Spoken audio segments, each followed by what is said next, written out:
याद नहीं दिलाता।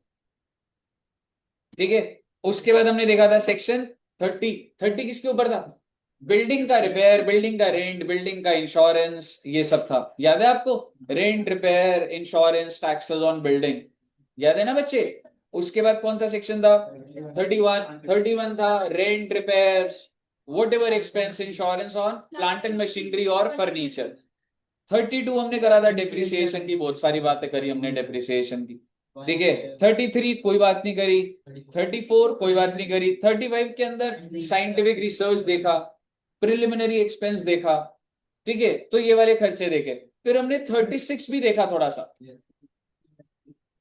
Expenditure on family planning, zero coupon bonds, interest on borrowings, insurance of stock. याद है लास्ट क्लास में देखे थे ये? तो अभी कोई भी सीरीज खत्म नहीं है, मैं सीक्वेंस बता रहा हूं। 37 रेजिडोरी होता है, कि अगर 30 to 36 में नहीं आया तो वो कहां फॉल कर जाएगा? 37 में, प्रोवाइडेड आपके बिजनेस के लिए होना चाहिए। हमने नहीं देखा, अभी 1 घंटा लगेगा इसमें। 38 छोटा सा सेक्शन था, कौन सा? If you have a land and building and that's partially used for residence and partially used for business, तो सिर्फ उतनी ही डिडक्शन मिलेगी जो बिजनेस पर्पस के लिए है। फिर इसके बाद डिसअलाउंस की सीरीज स्टार्ट हुई थी।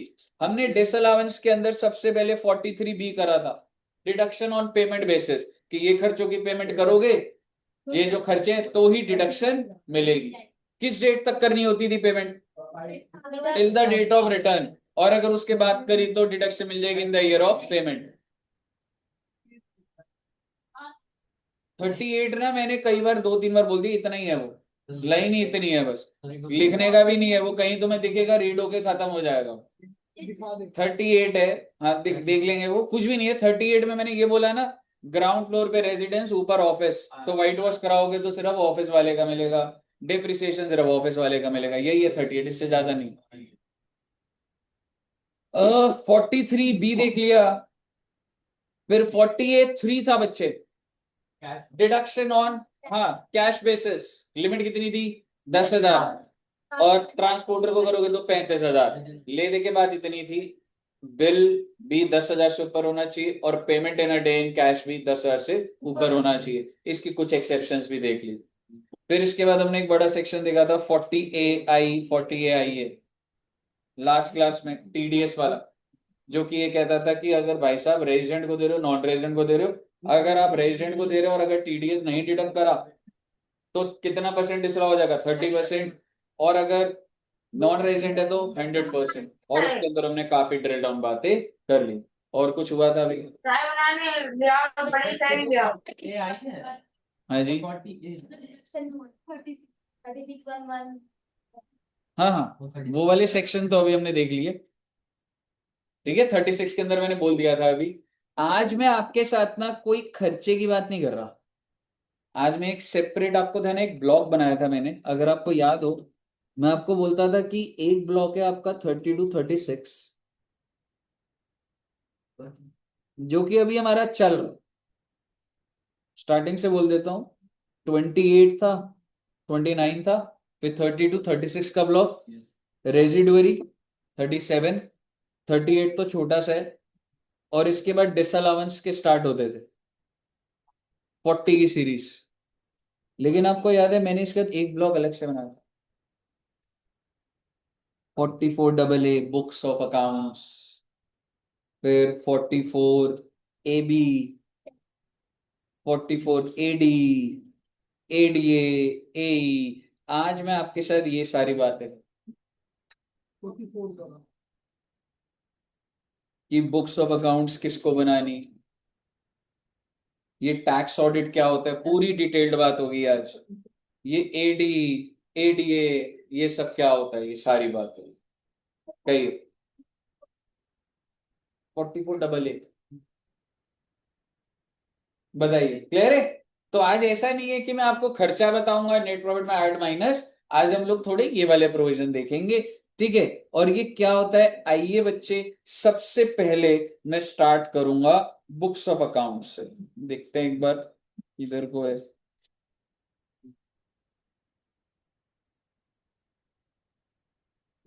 चलिए, बड़े ही प्यार से देखिए।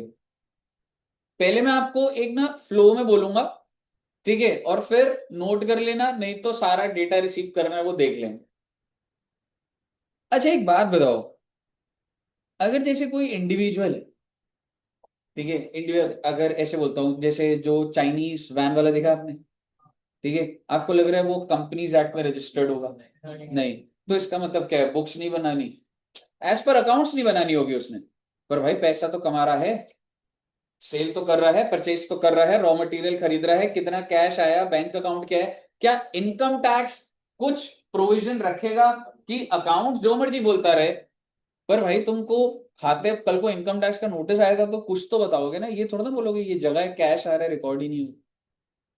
ऐसा थोड़ा ना है कि कंपनीज की ही जिम्मेवारी है अकाउंट्स बनाने की, अगर पैसा इन्वॉल्व है, यहां तक कि अगर मैं बोलूं एक मोमोज वाले भैया हैं, क्या उनको भी, मैं अकाउंट्स की बात नहीं कर रहा, इनकम टैक्स के हिसाब से कुछ बुक्स बनानी होंगी या नहीं रजिस्टर्ड पर्सन नहीं हो सकता?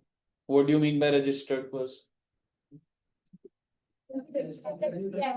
किसी एक्ट में अगर कोई रजिस्टर नहीं है, किस एक्ट में कोई एंटिटी नहीं स्पेसिफिक जाना पड़ेगा? तो मैं आपको अभी वही चीज दिखा दूंगा, एक मोमोज वाले भैया की सेल कितने की होती होगी? डिपेंड करता है लोकेशन पे, डिपेंड करता है कितना एवरेज इधर जैसे बाहर 2-3 लाख रुपए, 2-3 लाख कितने, मतलब कितने दिन, साल का बोल रहे हो, एक दिन का बोल रहे हो, क्या बोल रहे हो? साल का 2-3 लाख रुपए।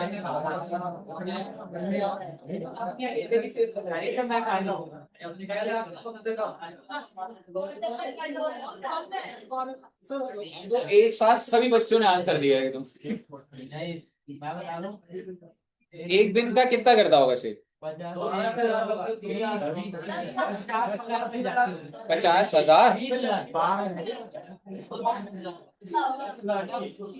जनरल मोमोज वाला यार 50,000 तो नहीं है यार, 4-5 हजार शायद से। ठीक है, ठीक है, मतलब आप यार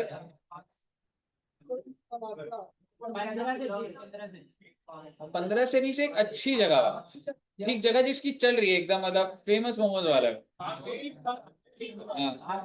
मालवीय नगर में, मालवीय नगर में बच्चों को पता है एक फेमस मोमोज वाला है बहुत, कौन सा? वो जो उधर प्रेम मोमोज। हाँ, अरे वो बहुत बेकार है। अच्छा नहीं यार ठीक है, क्या बात कर रहे हो? बहुत- ये एक्स्ट्रा चटनी मांगी होगी, दी नहीं होगी इसको। ठीक है, नहीं अच्छे है उसके मोमोज यार, ऐसी बात नहीं। ठीक है, ठीक है बेटे, अभी पेनल्टी के वैसे काफी है, मोमोज खाएंगे उससे। ठीक है, अच्छा मुद्दे की बात ये है, पहले अब आप समझिए, मैं वो इस सोच से आपको पढ़ना है कि जो छोटे छोटे दुकानदार भी हैं, ठीक है, उनको भी कुछ ना कुछ बुक्स बनानी होंगी, बट कैटेगराइजेशन कैसे चल रही है समझिएगा। मैं आपके साथ सबसे पहले 44AA1 कर रहा हूं, and this is not about business, this is about professionals. पहली चीज, प्रोफेशनल्स जो हैं नोटिफाइड, उनके ऊपर बुक्स ऑफ अकाउंट्स का अलग लॉ है, और जो बिजनेसेस होंगे उनके ऊपर अलग है। तो पहले प्रोफेशनल्स का देखते हैं। ठीक है बच्चे, जैसे आप कल को प्रैक्टिस कर रहे हैं, ठीक है, डॉक्टर्स, इंजीनियर, सीए, सीएससी में अपनी प्रैक्टिस करते हो, तो भाई बात ऐसी है, अगर आप प्रोफेशनल हो ना, या तो तुम्हें प्रिस्क्राइब्ड बुक्स बनानी होंगी, ये क्या होता है, छोड़ो ना इस बात को, प्रिस्क्राइब्ड क्या होता है, या फिर क्या बनानी होंगी, सच बुक्स। आप कल को प्रैक्टिस करते हैं, आपका दो कैटेगरी है, या तो प्रिस्क्राइब्ड बुक्स या तो सच बुक्स। ठीक है, क्या होता है हमें नहीं पता। प्रिस्क्राइब्ड बुक्स क्या होता है, मतलब ये कब बनानी होंगी, इस बुक अंदर क्या आ रहा है मुझे नहीं पता अभी, लेकिन ये कब बनानी होती है। अच्छा एक बात बोल सकता हूं कि कुछ ना कुछ तो बनाना ही पड़ेगा ना, लेकिन बिजनेस वाले का देखना, बिजनेस वाला या तो सच बुक्स या तो नोट्स। तो एक स्कोप सिर्फ बिजनेस वालों के कि भाई हमें तो कोई खाते नहीं बनाना, लेकिन प्रोफेशनल्स को या तो प्रिस्क्राइब बुक्स या फिर सच बुक्स। किसको बनानी होती है प्रिस्क्राइब, जो बड़ा प्रोफेशनल हो। और आइए देखते हैं क्या बोल रहे हैं, इफ ग्रॉस रिसिप्ट और टर्नओवर और सेल एक्सीड्स कितने रुपए बच्चे, 1.5 लाख, आराम से 1.5 लाख रुपए per annum in all 3 years immediately preceding the relevant previous year. मतलब सर, बेटे मतलब ये, जैसे अगर मुझे अभी कौन सा साल चल रहा है, अभी कौन सा चल रहा है, 25-26, मुझे 25-26 में बुक्स बनानी है या नहीं बनानी, ये किस बात पे डिपेंड करता है, अभी के साल पे या पिछले साल, पिछले कितने साल, 3। तो मुझे पिछले 3 साल का टर्नओवर देखना है, 1.5 लाख। ठीक है। और अगर मेरा टर्नओवर यहाँ पे है 70,000, यहाँ पे है 80,000 और यहाँ पर है 6 लाख, क्या मुझे बुक्स बनानी है, नहीं बना। क्यों?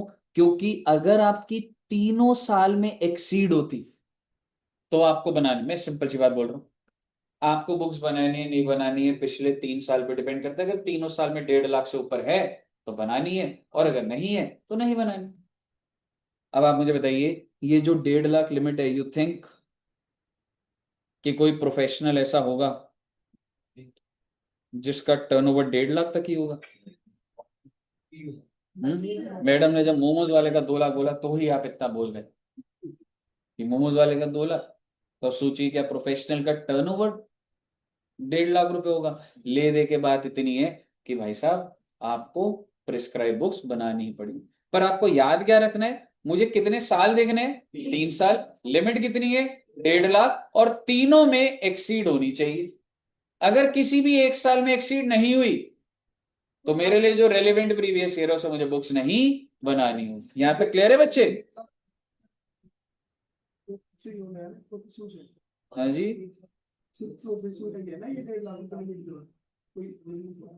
नहीं नहीं, प्रोफेशनल्स है ना, मतलब ये इसकी एग्रीगेट इनकम नहीं है ना। इनकम नहीं है दोस्त, टर्नओवर है। स्पेसिफिक रहना पड़ेगा आपको, आपको जो जो लिखा हुआ है वैसे ही लिखना पड़ेगा। आप ले दे के बाद समझो टर्नओवर डिपेंड हो रहा है, ठीक है जी, यहां तक क्लियर है। लेकिन आगे देखिएगा, फ्लो में बोलूंगा, बहुत सिंपल से प्रोविजन है, धीरे धीरे करूंगा, फालतू का कॉम्प्लिकेट होगा। अगर कोई न्यूली सेटअप है, किसी का साल ही पहला है, वो तो पिछले 3 साल कैसे देखेगा? तो सरकार क्या कह रही है, in case of newly set up, जो ग्रॉस रिसिप्ट है, if it is likely to exceed 1.5 lakh in that year, मतलब अगर मैंने इसी साल स्टार्ट करा तो पिछले 3 साल नहीं देखना मुझे, इसी साल का टर्नओवर देखना, वो भी एक्चुअल नहीं देखना। If it is likely to exceed 1.5, likely का मतलब होता है मुझे ऐसा लगता है कि इट विल एक्सीड, ठीक है। आप मुझे बताइए, क्या आपको ये क्लियर है कि प्रिस्क्राइब बुक्स किसको बनानी है? तो अगर अब मैं आपको बोलूं, अगर आपने प्रिस्क्राइब बुक्स नहीं बनानी होगी तो आपको क्या बनानी होगी, सच बुक्स, ठीक है। ये सब थ्योरेटिकल बात है, पेपर में आएगा, बस आपको लाइकली टू एक्सीड, इसके पीछे कोई एनालिसिस पॉइंट नहीं। ध्यान से सुनिएगा, एक एग्जांपल दे देता हूं आपको। अभी जो प्रीवियस ईयर है 25-26, और मैं आपको पुराने सालों का दे रहा हूं, ये तो रेलिवेंट प्रीवियस ईयर है। पुराने साल कौन से बच्चे, 24-25, 23-24, 22-23।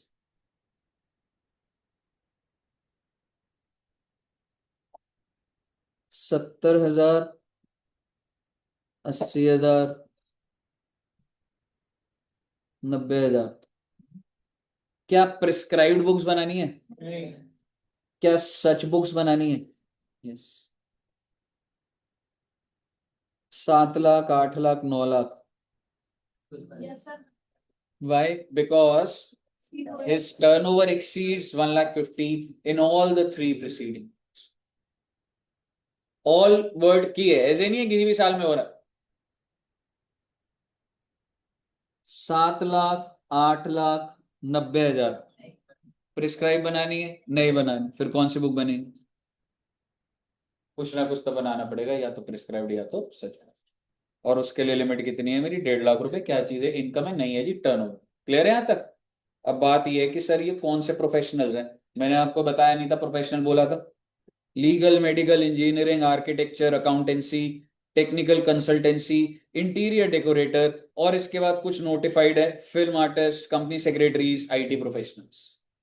सर इसके अंदर क्या हमें ऐसे देखना है सीबीडी ने क्या है, नहीं बच्चे, ये सारे के सारे नोटिफाइड ही हैं, ठीक है। जो, और सर क्या लिमिट खत्म हो जाएगी, कितने सारे लोग अपने आप को प्रोफेशनल बोलते हैं भाई, समझ रहे हो? आज के टाइम पे ऐसा नहीं है कि आप समझो कि सीए में यही प्रोफेशनल, डॉक्टर्स, इंजीनियर, और भी बहुत सारी चीजें होती।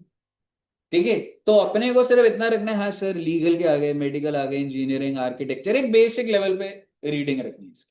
ठीक है, तो ये सारे के सारे क्या बच्चे, नोटिफाइड प्रोफेशनल। कई यहां तक कोई दिक्कत? समराइज करूंगा फटाफट। नोटिफाइड प्रोफेशनल या तो प्रिस्क्राइब्ड या तो सच। प्रिस्क्राइब्ड बनाने के लिए अगर पिछले 3 साल में ऑल द 3 1.5 लाख से एक्सीड हो गया तो प्रिस्क्राइब्ड, अदरवाइज सच बुक्स। अब बात आती है कि सर ये सच बुक्स होता क्या है? और वैसे तो मैंने आपको प्रिस्क्राइब बुक्स भी नहीं बताया। प्रिस्क्राइब पता है क्या होता है? Journal entry, ledger, trial, carbon copies उसकी, सारे इनवॉइसेस की रखना। ये हम जब रीड करेंगे तो वो है थ्योरेटिकल बात, नहीं तो एंडलेस बात होती जाती। ठीक है, प्रिस्क्राइब बुक्स का मतलब ये है प्रॉपर भाई जर्नल, लेजर, सारा कुछ रखो अपने पास। सच बुक्स में आपको हमेशा ये लिखना पड़ेगा, as may as may enable the AO, as may enable the AO to compute the total income of individual। भाई इनकम निकालने के लिए मेरे को जो भी चाहिए, ठीक है, एज में enable the AO to compute, यानी कि बेटे क्या मुझे आपकी सेल का डेटा नहीं चाहिए होगा? क्या मुझे आपके खर्चे नहीं चाहिए होंगे? कुछ चाहिए होंगे। Assessing officer, the one who assess the income. Income tax में आप जाएंगे तो उसे असेसिंग ऑफिसर बोला जाता। ले दे के बात इतनी है, हमने भारत देश में जो भी लोग अपना काम कर रहे हैं उसको 2 कैटेगरी में ब्रेक करा, प्रोफेशनल और बिजनेस में। प्रोफेशनल को या तो प्रिस्क्राइब बुक बनानी या सच बुक बनानी। प्रिस्क्राइब बनानी होती है जब पिछले 3 साल में all the 3 years it exceeds 1,50,000। If it does not exceed, he has to maintain such books as may enable the AO to compute the total income of assessee। Set है जी कहानी। ऐसे सर्टेन लिमिट तक tax ही नहीं देना होता तो फिर इनको बुक्स ही क्यों बनानी? बुक्स फिर भी बनानी, और मतलब कुछ तो, कि अगर टैक्स नहीं भी देना तो कुछ तो मतलब होना चाहिए ना, वो वाली चीज। ठीक है, यहां तक क्लियर है बच्चे? अभी एक बार सुनते जाइए। सर हमें ये जो बुक्स होती हैं, साल खत्म हुआ तो बुक्स को हम फाड़ सकते हैं, I mean to say like we can scrap them, साल खत्म बुक्स खत्म। क्या इनकम टैक्स पुराने सालों का डेटा नहीं मांगता हो? कितने साल को? 20 साल पहले, 8 साल। चलिए 8 साल टेक्निकली आपने शायद से लॉ में पढ़ा होगा, उसी से कुछ मिलता जुलता है। तो आप अगर इनकम टैक्स कहते हैं कि भाई हमारे जो रिकॉर्ड्स हैं वो कितने साल, लेकिन ध्यान से देखिएगा 6 साल कहां से हो रहे हैं? From the end of relevant assessment year. यानी कि जो अभी अगर अभी प्रीवियस ईयर कौन सा चल रहा है, इसका असेसमेंट ईयर कौन सा चल रहा है? 26 27 से 8 साल, 6 साल लेने आप, तो कहीं ना कहीं ये साल भी हो गया, वो भी होगा, और आगे के 6 साल हो गए। मतलब सर जी मैं बता रहा हूं, एग्जाम्पल ले लो, प्रीवियस ईयर कौन सा है? सर 23-24 से 6 साल लेने हैं? नहीं, 23-24 का पहले असेसमेंट ईयर बताइए, 24-25, और 24-25 से 6 लेने, 1 2 3 4 5 6, यानी कि इस प्रीवियस ईयर तक मेंटेन होना चाहिए, 31 मार्च 31। ठीक है, तो आप ये कह सकते हैं books of accounts for previous year 23-24 is to be maintain till 31 March 31। हाँ जी, 7 साल कह सकते हैं। बताइए क्लियर है बच्चे? और इसको ऐसे भी लिख सकते हैं, क्या ऐसे लिख सकता हूं? क्योंकि ना आपको लैंग्वेज पढ़ना भी आना चाहिए। Books of accounts of previous year 23-24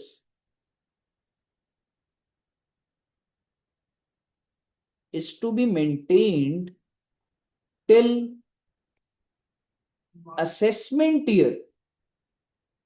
क्या लिखो बताओ? एग्जैक्टली। तो देखने का हेर फेर है जी। असेसमेंट ईयर के नाम से बोलूंगा तो अलग है, और प्रीवियस ईयर के नाम से बोलता तो, और ये भी प्रीवियस ईयर लिखा है, इसको भी ऐसे बोल देता तो वो तो आपको समझ आ रहा है ना, previous is any time converted, assessment हो जाएगा, जो भी हो जाएगा लैंग्वेज। मुझे बताइए कॉन्सेप्ट क्लियर है? अगर आपको यहाँ तक क्लियर है तो भी एक बार के लिए सुनते जाइएगा, बुक्स ऑफ अकाउंट्स खत्म करेंगे पहले। सर सारे के सारे प्रोफेशनल नोटिफाइड होंगे या कुछ नॉन नोटिफाइड प्रोफेशनल्स? इसलिए यहाँ पे कुछ प्रोफेशनल्स भी। So these professionals are non notified और बिजनेस भी आएगा। तो दो कैटेगरी, एक था नोटिफाइड और एक हो गया technically others, business plus non notified. या तो इनको क्या बनाना है बच्चे, सच बुक्स, या तो बनानी है नो बुक्स। अब भाई सच बुक्स किसको बनानी, अगर आपकी पीजीबीपी इनकम एक्सीड कितनी हो जाए, ओ माय गॉड, 1,20,000, मतलब इनकम 1,20,000, समझ रहे हो, महीने का 10,000। ठीक है, अगली लाइन पढ़ना है एक बार। In case of HUF, individual और HUF, if PGBP income exceeds 2.5 lakh. भाई प्रोफेशनल के लिए टर्नओवर था, इनके लिए पीजीबीपी इनकम है जनरली 1,20,000 है, पर इंडिविजुअल एचयूएफ के लिए 2.5 लाख। अभी सुनिएगा एक बार, सेल्स का भी पॉइंट है, या फिर सेल्स कितना एक्सीड हो जाए, अच्छा जी, in case of individual HUF if it exceeds 25, individual HUF का ज्यादा कर दिया, कोई बात नहीं।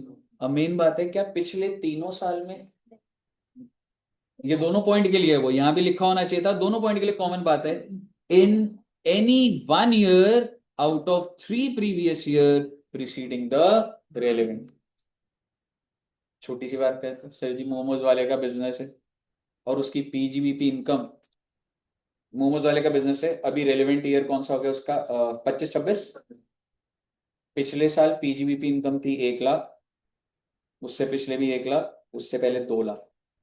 क्या उसे सच बुक्स बनानी है, नहीं बनानी, बनानी, क्योंकि अगर 3 साल में किसी एक में भी एक्सीड हो गया ना 10 लाख। तो बनानी ना। 10 लाख क्यों देख रहा है, मैंने इनकम पे बात कर ली, ठीक है, तो दोनों है, अभी मैंने इनकम पे बात कर ली भाई। मोमोज वाले भैया का जो बिजनेस है, समझिए, उनसे आपने उनकी इनकम पूछी, ठीक है, तो उसने बोला पिछले साल 1 लाख रुपए की बिजनेस इनकम, आपने बोला उससे अगले साल, उसने कहा 1 लाख की, और उससे अगले साल कहता 2 लाख रुपए, क्या उसे बुक्स बनानी है, कौन सी बुक्स, सच बुक्स। क्या वो बना रहा होगा, बना रहा होगा, आप उसे बोलोगे आपको सच बुक्स बनानी है, वो समझेगा इसको चटनी एक्स्ट्रा चाहिए, तभी इधर उधर की बातें कर। तो जब आप उसे बताएंगे कि अरे तुमको तो बनानी थी, तुमने बनाई नहीं, और आपने बोल दिया मैं इनकम टैक्स से हूं,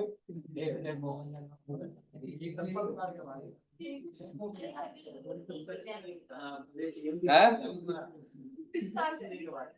तो क्या वो मोमोज वाले भैया को बुक्स बनानी होंगी आपके हिसाब से, बट रियल लेवल पे बना रहे होंगे वो, कोई नहीं बना झमेले इतने हैं पहले से, वो बुक्स बनाएगा सब, समझ रहे हो? और अगर वो, अच्छा, मोमोज वाले भैया इंडिविजुअल में आएंगे या एचयूएफ में, तो अब मैं उसी एग्जांपल को दोबारा बोलता हूँ, मैं पूरा एनालिसिस नहीं करा था।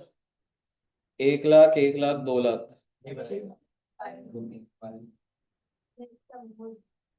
मोमोज कैंसिल,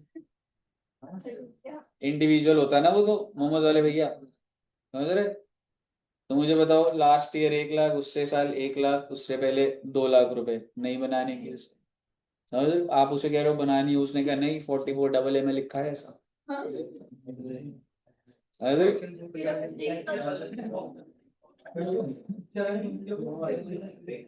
है ना? वो चीज, हाँ जी मैम, जल्दी बोलो क्लास में।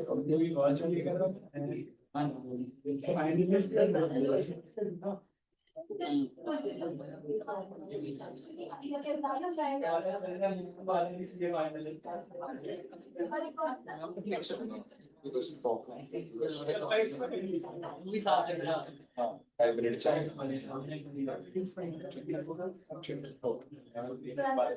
ठीक है बच्चे, क्या बेटे हल्के में ले रहे थे, मोमोज वाले भैया ने सेक्शन बता दिया तुम्हें, ठीक है। अब अगर आप ये देखेंगे, ये एक एग्जाम्पल बनाओ, मुझे नहीं पता क्या है, कौन सा साल चेक कर रहा हूं मैं, 24-25, तो भाई उसकी पीजीबीपी इनकम 1 लाख है, और 70 और 1 लाख, और ये दिया हुआ है टर्नओवर, तो क्या 24-25 में ये इंडिविजुअल मान लीजिए, क्या कोई बुक्स टर्नओवर की लिमिट कितनी थी बताओ? 10 लाख थी, अदरवाइज अदर लोग इंडिविजुअल एचयूएफ के लिए 25 लाख। तो क्या बनानी है उसको? नहीं बनानी सर जी। तो ले दे के अगर मैं तुम्हें एक बात बोलूं, बात तो वैसे खत्म हो गई है, लेकिन एक बार अगर आप ध्यान से देखेंगे, जो भी बिजनेस करता है या तो उसे सच बुक्स बनानी होती है, नो बुक्स बनानी होती है। सच बुक्स बनानी है तो आप ये चीज समझो, इंडिविजुअल एचयूएफ की लिमिट अलग कर दी गई है और अदर बिजनेसमैन की अलग कर दी। इंडिविजुअल एचयूएफ की बात कर लेता हूं पहले आपसे। पीजीबी इनकम कितनी होनी चाहिए? 2.5 लाख। आगे बोलेंगे in any one previous year out of 3 previous. ये दोनों मिशन एक्सीड होनी चाहिए। है जी। मतलब पिछले 3 साल में किसी एक साल में भी अगर तेरा एक्सीड हो गया 2.5 लाख से, तो तेरे को कौन सी बुक्स बनानी होगी? Such books. उसमें 1,20,000 ये है अदर इंडिविजुअल और एचएफ के अलावा फर्म, ठीक है, कंपनी, ठीक है। तो प्रोफेशनल के लिए था ना। वो प्रोफेशनल्स के लिए, ये बिजनेसेस के लिए। क्लियर है बच्चे? और अगर इनकम के हिसाब से वो बच गया, मान लो एक इंडिविजुअल है, उसका 2 लाख 2 लाख 2 लाख है, तो वो बच गया। लेकिन टर्नओवर भी तो चेक करोगे, टर्नओवर था 20 लाख 20 लाख 40 लाख। बनानी पड़ेगी जी, बनानी पड़ेगी, क्योंकि टर्नओवर की लिमिट इंडिविजुअल के लिए क्या है? और है, अगर इसमें से कोई हो गई तो बुक्स बनानी है, इसमें से हो गई तो भी बुक्स बनानी है। इसके हिसाब से तो बुक्स नहीं बनानी, इसके हिसाब से बनानी। If you satisfy any of this, तो आपको सच बुक्स बनानी पड़ेगी। कहिए क्लियर है? उधर बिजनेस के लिए शिट है जी। टर्नओवर उसका भी देखना है, अगर कोई दूसरा सर, तो ये के 10 लाख भाई अगर मान ले तू फर्म है, चलो एक बार मैं पूछ लेता हूं, एक फर्म है और उसकी टोटल इनकम, आंसर दीजिएगा, एक फर्म है उसकी total income 80,000 80,000 6 lakh. Firm, partnership firm doing a business, और उनकी, तो करंट ईयर के लिए देखना है पिछले तीन 80,000 80,000 8 लाख। पीजीबीपी इनकम है, पीजीबीपी इनकम 80,000 80,000 8 लाख, क्योंकि लिमिट कितनी है? पीजीबी इनकम बढ़ गई ना उसकी। यहां तक क्लियर है? फर्म है, पीजीबी इनकम 80,000 80,000 80,000, नहीं बनानी, but we have to check further. Turnover भी देख, उसी फर्म का टर्नओवर है 10 लाख 10 लाख 18 लाख। कितनी लिमिट है? 10 लाख रुपए। तो वैसे 10 लाख 10 लाख बोल रहा हूं तो बनानी है, नहीं बनानी, पर 18 हो गई तो बनानी। ये इधर लिख के एक बार दे देता हूँ रे तुम्हें। देखो भाई, 2 लेवल पे चल रहा है, पीजीबीपी इनकम भी देखी जाती है और टर्नओवर। पीजीबीपी इनकम के अंदर 2 कैटेगरी अलग अलग कर दूंगा, इंडिविजुअल और एचयूएफ, और ये हो गई अदर्स। पीजीबीपी इनकम कितनी थी इसकी? ना, इंडिविजुअल एचयूएफ 2.5 लाख, अदर्स की 1.20। टर्नओवर कितना था इसका? इसका 10 है। और ये दोनों पे कॉमन बात, any one previous year out of 3 previous. Set है कहानी? कुछ भी नहीं है बेटे, आपको ये सिर्फ वैल्यूज और वो याद रखना, समझ रहे हो? और कुछ नहीं है एमसीक्यू में, या वैसे किसी एक पॉइंट में, वैसे तो किसी पॉइंट में नहीं आएगा, थ्योरी में आएगा, किसी प्रैक्टिकल क्वेश्चन में तो फुल फ्लेज में नहीं आता ये, पर ये सारे पॉइंट पता तो ऑब्वियसली होने चाहिए। बताइए क्लियर है बच्चे? Very very very good. तो ये आपका सारा का सारा 44AA1 होता है ये, और ये होता है बच्चे 44AA। ऑल क्लियर टिल है? अगले सेक्शन पे बढ़े। आपने नोट नहीं करा अभी तक? कोई बात नहीं, आपने नहीं करा नोट, आपकी गलती बेटी। नोट करोगे तो टाइम लग जाएगा अभी। ये बार ठीक है, बढ़िया से लिखे हुए हैं, कर लेंगे अभी नोट। थक जाओ यार, थोड़ा सा बोल देता हूँ एक बार, अभी ना उतना डेटा आया नहीं आपके पास।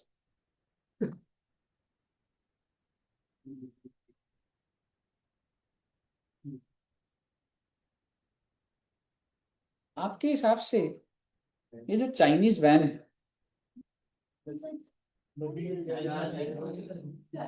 ये पहले चाइनीज वैन ढूंढो, ये एग्जाम्पल सर के कह रहे एग्जाम्पल समझ ही नहीं आता, नहीं तो चाइनीज वैन बताओ क्या है। आप जोमेटो पे लजीज सर्च करो, होता है बेटे।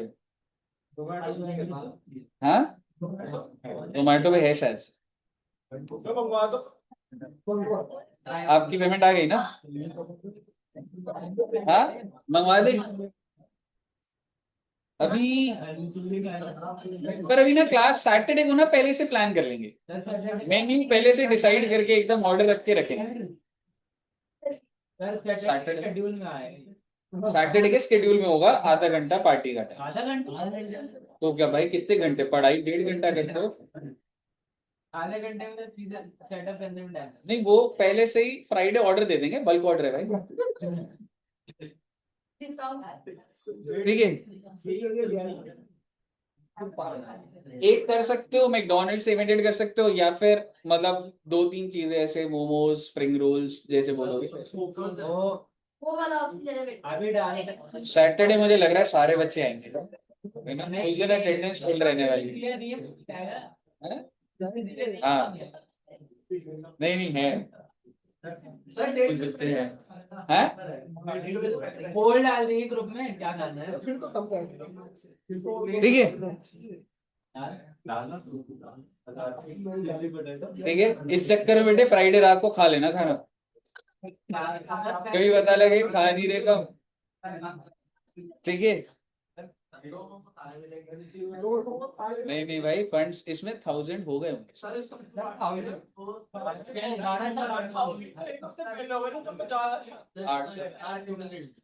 हाँ, करते हैं टोटल एक बार, पहले एक बार भाई मेन पर्पस भी आ जाए, मतलब एक बार ना, ऐसा ना हो कि मोमोज खा भी हम रहे, बना भी हम ही रहे बेटे जिंदगी में।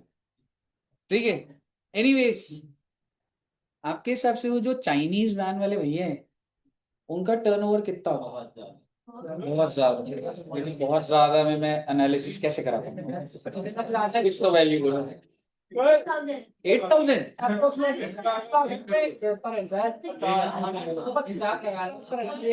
ये अकेला चिली पटेटो हफ्ते में 4 मांगी। हाँ, अच्छे दोस्त के चिली पोटेटो मैं पहले खाता था, फिर मैं हेल्थ कॉन्शियस हो गया। एक दिन का बता दो यार। 40,000? 30,000?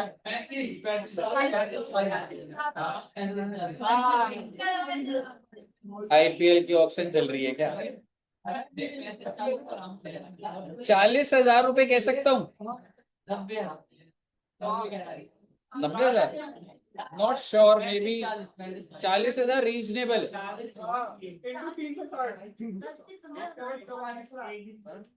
5 दिन आपने कम कर दिए उसके टर्नओवर के।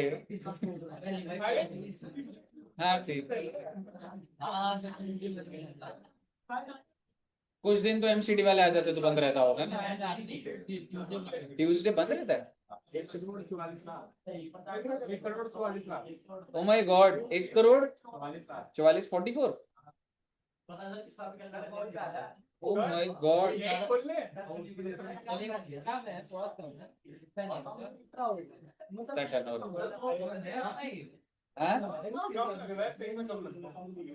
नहीं इतना होगा, खर्चा होता है भाई, मटेरियल कॉस्ट होती है, टर्नओवर है। हाँ मतलब इतने ही लगा लो, पर एकदम सही वैल्यू पे आया हुआ है। एक बार सुनिएगा, एक बार सुनिएगा,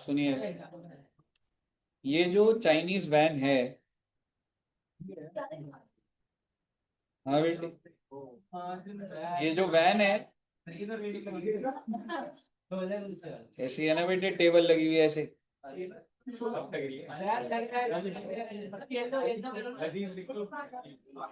चलिए आइए, 1,44,00,000। पहले मैं बुक्स ऑफ अकाउंट्स का लॉजिक पूछ लेता हूँ आपसे, बनानी है बुक्स? बनानी पड़ेगी। प्रोफेशनल या बिजनेस? भाई एक, चाहे इंडिविजुअल हो, मैं कह रहा हूँ चाहे फर्म हो, एक्सीडेंट हो टर्नओवर एक्सीड तो हो रहा है। टर्नओवर तो एक्सीड हो ही रहा है पीजीबी। और आपको क्या लग रहा है पीजीबीपी इनकम 1.20 या 2.5 लाख आ रही होगी, ज्यादा ही आ रही होगी। तो आप मुझे बताइए क्या इसको books of accounts under 44AA subsection 2 बनानी होगी? क्या ये बना रहा हो? आप इधर गए, आपने उसको बोला कि भाई ये देख तेरी टर्नओवर सुबह से हम यहीं खड़े हैं, तेरा 40,000 की सेल है, आराम से दिख रही है। एज पर 44AA2, ध्यान से सुनिएगा, एज पर 44AA2 आपको बुक्स ऑफ अकाउंट्स बनानी है और आप बुक्स ऑफ अकाउंट्स नहीं बना रहे, तो ये तो गड़बड़ वाली बात है ना। उसने बोला एज पर 44AD। सर ये क्या है हर जगह से ये तो एज पर 44AD मुझे बुक्स ऑफ अकाउंट्स नहीं। अब आप पूछते हुए अच्छे लगोगे, उससे ये क्या होता है? सर अभी दो दो लेक्चर में ये भी पढ़ लेंगे हाँ। हो गया। ठीक है, भारत देश में डू यू थिंक कि ये इंसान ये समझ पाए कि ये सेक्शन 30, 31 ब्लॉक ऑफ एसेट क्या होता है? ये वैन इसके लिए एसेट है, उस पे ये WDV लगा रहा होगा, फिर ये बेचेगा तो ये बोलेगा ये तो only short term capital gain, block ceases to exist. अब उसे समझाओगे, इसे समझ आएगा? ये ऑब्वियसली किसी भी बिजनेसमैन को नहीं आएगा। बट डू यू थिंक कि इसके ऊपर ये सब लॉजिक लगने चाहिए जिससे कि ये किसी ना किसी CA को हायर करे कि मेरा टैक्स का हैंडल करे? अगर ऐसा होगा so that is also not a good thing.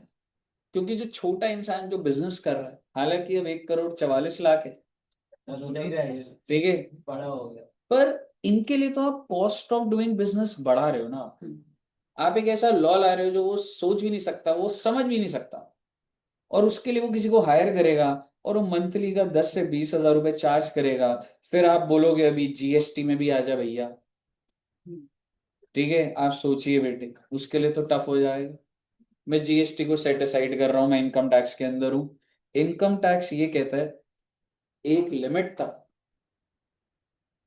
आपको कुछ बुक्स ऑफ अकाउंट्स मेंटेन करने की जरूरत नहीं है, आपको डेप्रिसिएशन नहीं निकालना, आपको कोई वो PGBP की कंप्यूटेशन नहीं निकालनी, आपको वो था ना नेट प्रॉफिट निकाला प्लस माइनस 43B TDS वगैरह कुछ नहीं लगाना। सुनिएगा, आपने जितना भी पढ़ा है PGBP में वो उसको लगाना ही नहीं है। क्यों? क्योंकि उसका टर्नओवर एक लिमिट के अंदर आ रहा है, और वो लिमिट है 2 करोड़ की, एक्चुअल लिमिट। और अगर आपका टर्नओवर 2 करोड़ के अंदर अंदर है तो सरकार कह रही है मैं तेरे से तेरे खर्चे का कुछ नहीं पूछूंगी, तू मुझे इस टर्नओवर का 8% तेरी इनकम मान लूंगी। प्लीज ध्यान से सुनिए, आप उसके पास गए, आपने उससे टर्नओवर पूछा, आपने उससे नहीं पूछा तू क्या खरीद रहा है उधारी, उसे कोई बात नहीं करी, टर्नओवर तो पता होगा उसे अपना 1,44,00,000, आपने उसका 8% करा, that's his PGBP income, simple. No depreciation, no plant and machinery, no 3580, कुछ भी नहीं मिलेगा आपको, सीधा 8% इनकम। इनकम कम नहीं है। कहीं ना कहीं आप 8% मार्जिन को ही समझ रहे हो, यस दैट्स मार्जिन। यानी कि सरकार सुनिएगा 92% कॉस्ट मान रही है इसकी, और 8% क्या मान रही है? PGBP income. आप मुझे बताइए क्या यहां तक क्लियर है? क्या ये बंदा बहुत खुशी खुशी ये 44AD यूज नहीं करेगा? बिल्कुल करेगा। देर आर मेनी, बहुत सारी शॉप इधर लाइन से, बहुत सारी शॉप प्रिजम्पटिव में ही हूँ, इसको प्रिजम्पटिव बोला जाता है। यानी कि मैं आपसे एक्चुअल कंप्यूटेशन मांग ही नहीं रहा, सरकार मांग ही नहीं, सरकार कह रही है भाई तू टर्नओवर का इतना % दे दे। और फिर इस बंदे का डाउट आया सर मुझे कुछ नहीं बनाना, मैंने कहा हाँ नहीं बनाना। कह रहे सर वो 44 है तो बुक्स बनाने को कहते, अलग अलग सेक्शन है ना। 44AD कहता है कि टर्नओवर का 8% दे, खत्म बात, नहीं देखूंगा। पर 44AA क्या कहता था? बुक्स बनाओ। अगर आपने प्रिजम्पटिव को ऑप्ट करा, ये ऑप्शन है, आप ज्यादा स्मार्ट बन रहे हो, आप कह रहे हो नहीं मैं तो 8% भी नहीं दूंगा, मेरी तो 1 करोड़ 44 लाख की सेल है, मेरी तो 1 करोड़ 44 लाख का खर्चा है। तो भाई अगर इतना स्मार्ट बन रहा है तो सारे खाते बना लीजिए। सरकार एक प्रोविजन लाई है, चुपचाप मान लो उसे। 8%। नहीं मान रहे, बुक्स बनाएगा, ऑडिट भी कराएगा। ऑडिट के बाद अभी नहीं बोल सकता, बुक्स बनाने। यानी कि अगर आपने 44 AD ले लिया तो क्या आपको बुक्स बनानी है?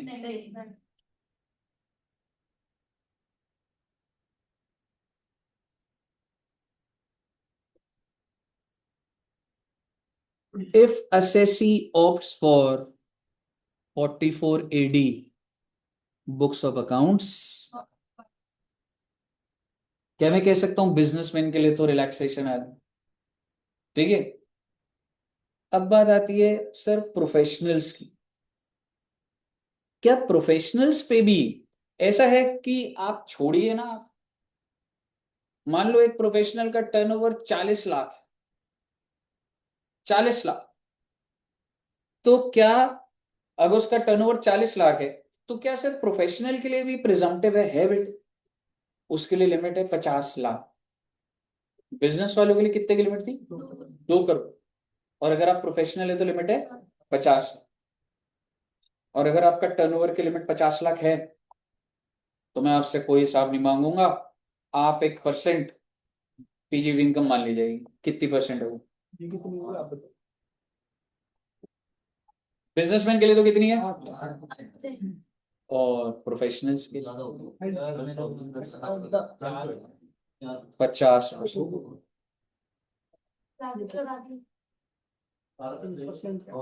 टर्नओवर कितना था आपका? 40 लाख। 40 लाख का 50% इज योर पीजीवीपी इनकम। कितना आ गया? 20 लाख। और आप एक इंडिविजुअल है तो 20 लाख आ गया। जीटीआई भी 20 lakh, total income 20 lakh. Tax लग जाएगा स्लैब रेट पे, इंडिविजुअल होगा। ये जो निकाल रहे हैं बुक्स बनाने के लिए नहीं निकाल रहे। सुनिएगा, रुकिएगा। अगर तू ये बात सरकार की मानता है, तेरा टर्नओवर 40 लाख है, तो तेरे को बुक्स भी नहीं बनानी। क्योंकि ये जो मैंने बात करी वो सेक्शन कौन सा था? 44 ADA, प्रिजम्पटिव का ADA। If assessee opt for 44 ADA books of accounts are not. अब सरकार की मान लीजिए प्रिजम्पटिव वाली बात, बुक्स से भी छुटकारा मिल जाएगा। लेकिन मुझे बताइए, क्या टर्नओवर का 50% सही अमाउंट रखा हो? ठीक है। आशीष सर क्या प्रैक्टिस करते हैं? क्या प्रैक्टिस में टर्नओवर हो, क्या उस टर्नओवर के ऊपर प्रिजम्पटिव लग रहा होगा? लग रहा है। इसका मतलब अगर वो ये दिखा रहे होंगे कि मेरा टर्नओवर 30 लाख का है, तो उसका 15% यानी कि 15 लाख रुपए उनकी पीजीबीपी इनकम। 30 लाख के 50%, 15 लाख की। 30 लाख का टर्नओवर है ना, कितना परसेंट? 50%। कितनी income? But he claims that no, इतनी मेरी इनकम नहीं। वो कहते हैं मेरी इनकम 5 लाख रुपए। तो आप सरकार की बात मान रहे हो नहीं मान रहे? यानी कि अब 44 ADA नहीं ले रहे आप, तो भाई अब आपको बुक्स भी बनानी है और आपको ऑडिट भी करना। तो वो अपने जो फर्म है उसमें he does not take presumptive, he is preparing books of accounts and he is maintaining, he is getting accounts audited।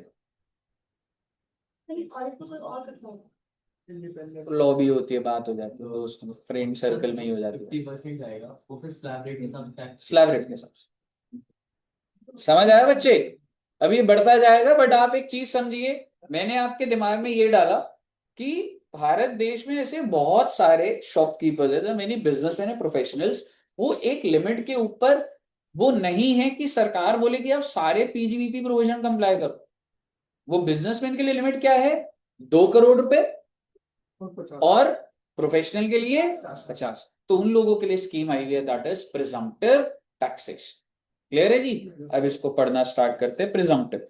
और ये बात ध्यान रखिए, सरकार द्वारा स्कीम दी हुई है तो बुक्स ऑफ अकाउंट से भी छुटकारा मिल जाए। समझ रहे हो?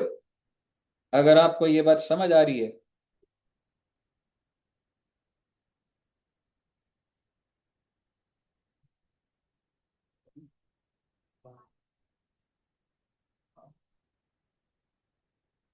Presumptive taxation. सबसे पहले कौन सा सेक्शन है बच्चे?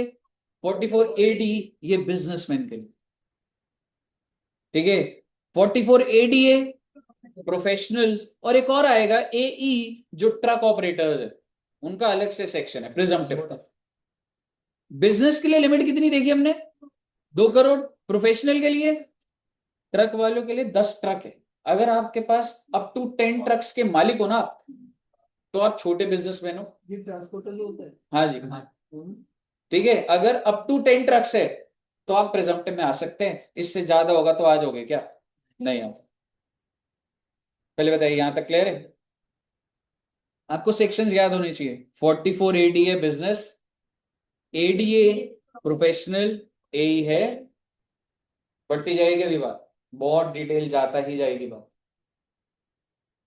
44AD कहता है कि लिमिट कितनी है, आगे वाली लिमिट बढ़ गई है 2 करोड़ से।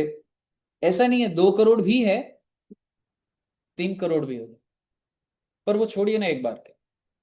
प्रिजम्पटिव की लिमिट कितनी है हमारी, और ADA की, प्रोफेशनल की 50। बहुत अच्छी बात। तो क्या कह रहे हैं ये 44AD किसके लिए? एनी बिजनेस अदर देन 44, क्योंकि 44A तो अलग से चलेगा ना। ये दोनों बिजनेस वाले हो गए ना, ए इधर आ गया, बाकी सारे आपका जो मर्जी काम हो, आपके सारे के सारे कौन से सेक्शन में आ जाएगा? 44AD।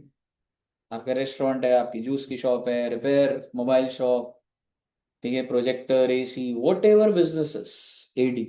लेकिन अगर आपका बिजनेस ट्रांसपोर्ट का है तो 44A। आपको 2 करोड़ की लिमिट समझ आ रही है? 50 लाख। यहाँ पे कितना लिखा हुआ? 10। क्या हर बंदा एलिजिबल है? क्या कंपनी भी एलिजिबल है? कंपनी भी कह सकते हैं मैं छोटी कंपनी हूं, प्रिजम्पटिव नहीं। एलिजिबल कौन है? पहली बात, रेजिडेंट, इंडिविजुअल और HUF, और लेकिन LLP नहीं आए। हाँ जी, क्या दोस्त? क्या दोस्त? OP कंपनी है, कंपनी, इंडिविजुअल। और अब सवाल ये है, यहां तक क्लियर है? खूब। कितना मान लूंगा आपकी इनकम को?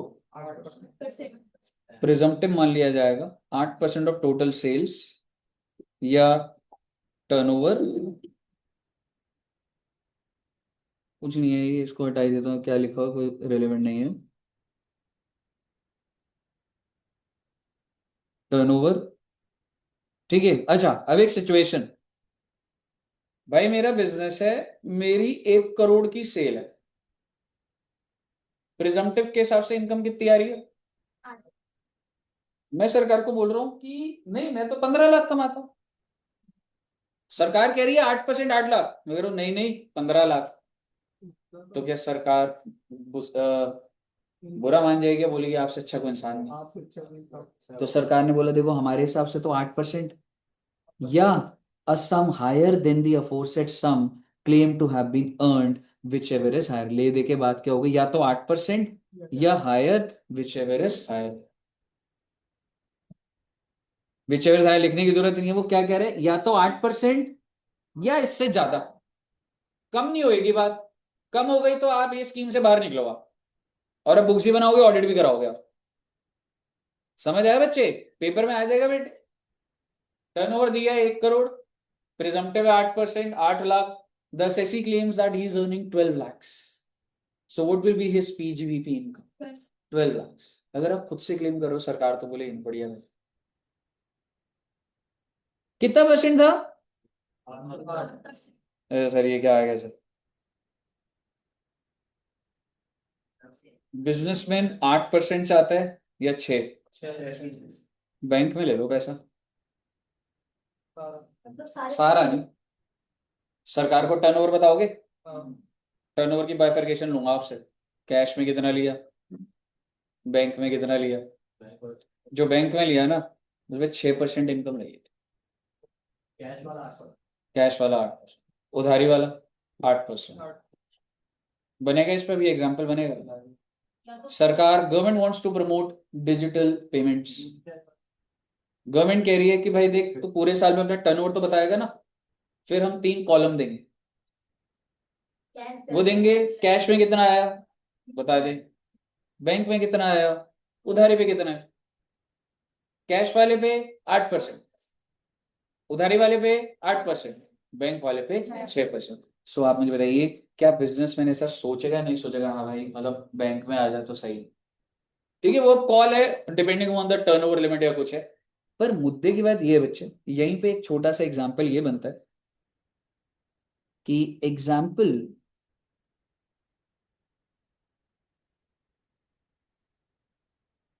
अभी अभी जो साल खत्म हो रहा है ना, ठीक है।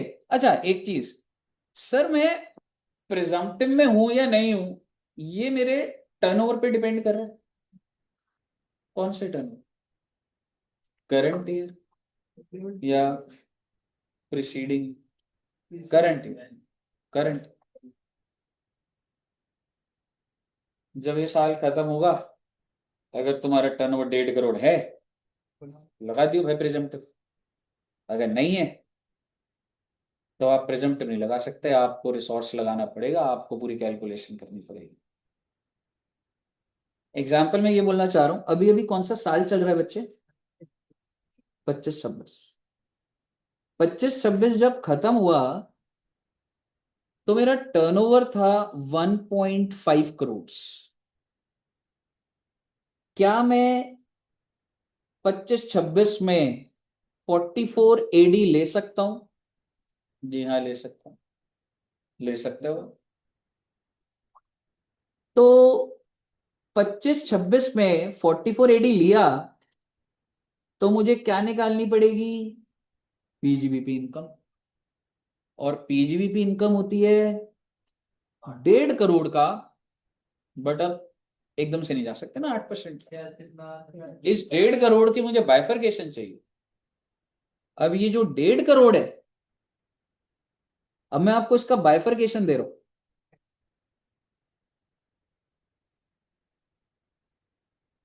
25-26 के अंदर इस 1.5 करोड़ में से 60 लाख रुपए कैश आ गया बेटा।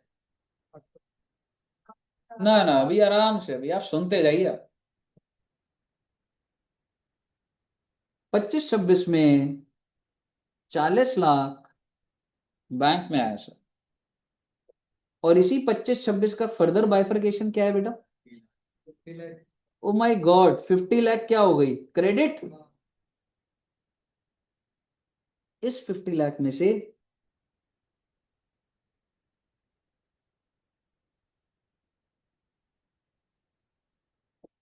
25-26 की रिटर्न कब भरे हैं, 31 जुलाई 26। तो ये जो मैंने उधारी में बेचा, ऐसा नहीं हो सकता कि रिकवरी हो गई सर, पर वो ड्यूरिंग द ईयर। हाँ तो जो ड्यूरिंग द ईयर होगी वो तो मैं बैंक के उसमें डाल दिया होगा ना मैंने, कि वो सेल में से बैंक में कितना आया। तो मैं तो ये बोल रहा हूँ, इस 50 लाख में से मैंने 2 बाइफरकेशन कर दी।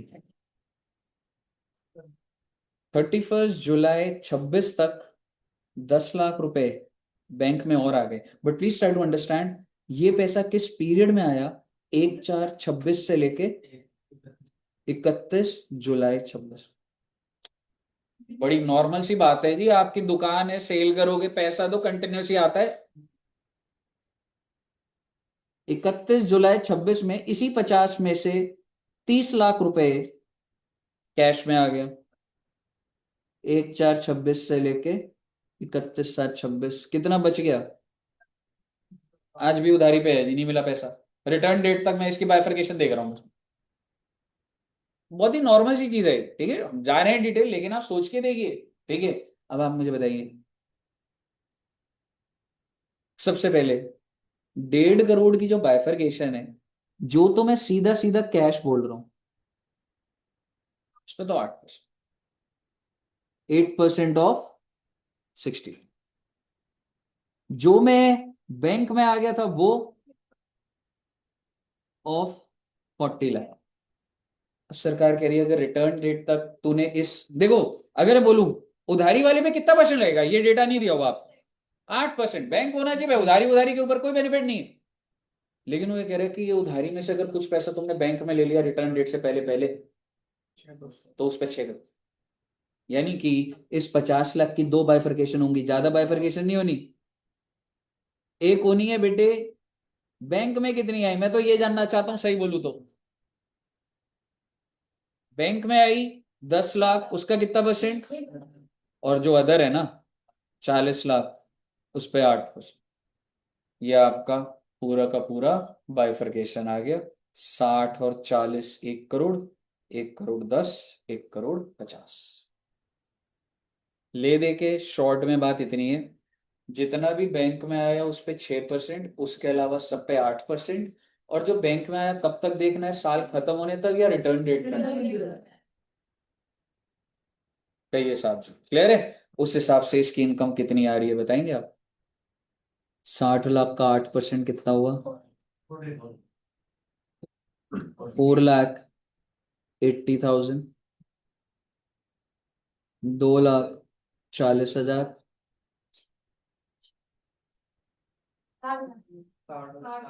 60,000। 3,20,000। तो भाई बात ऐसी है कि इसकी पीजीबीपी इनकम क्या हुई, 11 लाख, 11। अब देखिए कि पॉइंट कितना डिटेल जा रहा है अंदर। क्लियर है यहां तक। आगे सुनिए, ठीक है। ये एग्जांपल लिखा होगा यहीं पे, आप लिखेंगे इसको साथ में। सर वो बिजनेसमैन कह रहा है डिडक्शन दे दो, deduction under 30 to 38 not allowed to all 3 section. ठीक है, हम तो इस सेक्शन की बात कर रहे हैं अभी। 30 से 38 की कोई डिडक्शन आपको नहीं मिलेगी। एक लाइन लिखी हुई है, ये क्यों लिखी हुई है बाद में समझ आएगा। Even in case of firm, partnership firm वैसे 4480 में हो सकता था। सैलरी और interest to partner is not allowed. Sir अगर ना भी लिखता तो भी हम तो यही समझ रहे थे कि फर्म के बाद अलग क्यों बात, जब मैं बोल दिया कोई नहीं मिलेगी तो फर्म को इंटरेस्ट और सैलरी भी नहीं मिलेगी। जब प्रोफेशनल में मिल रही है सैलरी और interest paid to partner not allowed, पर इधर देखिए 44A में मिल रही है, इसलिए वो बात लिखनी पड़ी। 44A में अगर आपका ट्रक का बिजनेस है और अगर आपका पार्टनरशिप फर्म है और अगर पार्टनरशिप फर्म सैलरी और इंटरेस्ट दे रही है पार्टनर को, so it is allowed as deduction. यानी कि 44A का जो भी अमाउंट आएगा उसमें सैलरी इंटरेस्ट और माइनस कर सकता हूं। पहले बताइए यहां तक क्लियर है, ध्यान से सुनते जाइएगा। एडवांस टैक्स हुआ भी आपका। एडवांस टैक्स होता क्या है, कोई बच्चा बताएगा।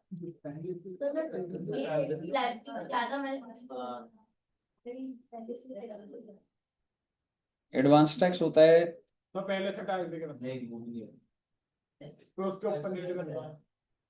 एडवांस टैक्स होता है अगर आप जैसे लजीज चाइनीज वैन है, उसको जो पैसे दे रहे हो आप टीडीएस काट के दे रहे हो, नहीं।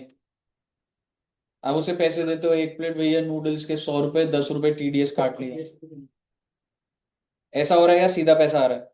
मतलब उस पर सारी इनकम कैश में आ रही है या बैंक में आ रही है, तो उसका टैक्स वो साल के एंड में पे करेगा या इसी साल कुछ डेट्स होंगी जब उसे खुद से जाके पे करना पड़ेगा, खुद से जाके पे करना पड़ेगा। ये भैया एडवांस टैक्स आने वाला है आपका, बस छोटा सा चैप्टर है 1.5 क्लास का, बट ट्राई टू अंडरस्टैंड कि एडवांस टैक्स क्या होता है।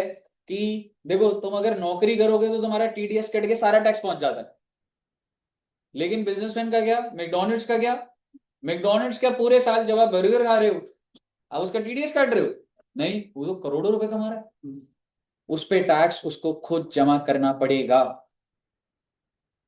अभी कौन सा प्रीवियस ईयर चल रहा है, 25-26 में ही जमा करना पड़ेगा। कितनी इंस्टॉलमेंट में, 4।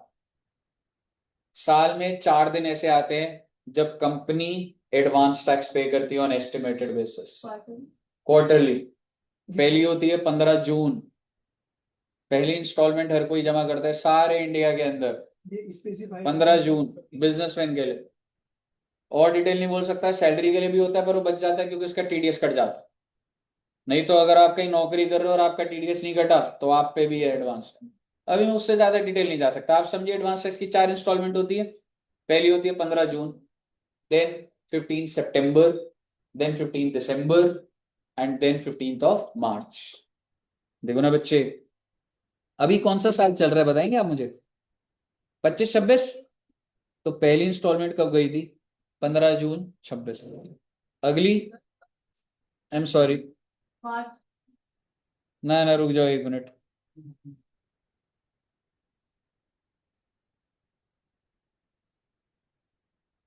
15/12/25, 15 मार्च 26। ए भैया, 25-26 चल रहा है ना ये सबने पे कर दी होगी।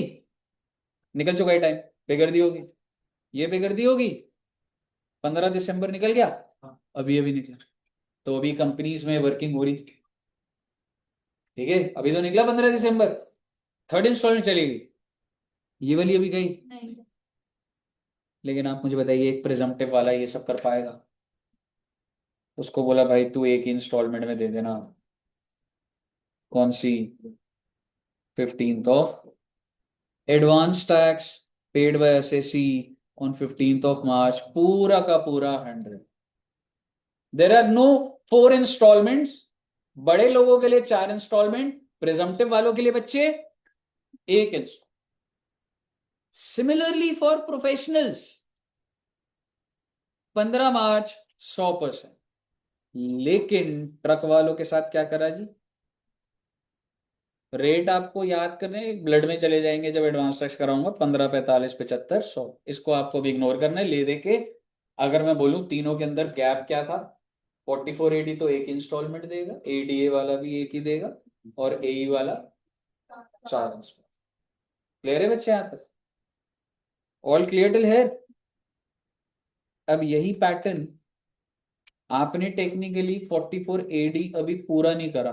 अब सुनो एक बार, यहाँ लिखा नहीं हुआ, यहाँ कहीं लिखा होगा तो मैं इधर एग्जाम्पल बना दूं।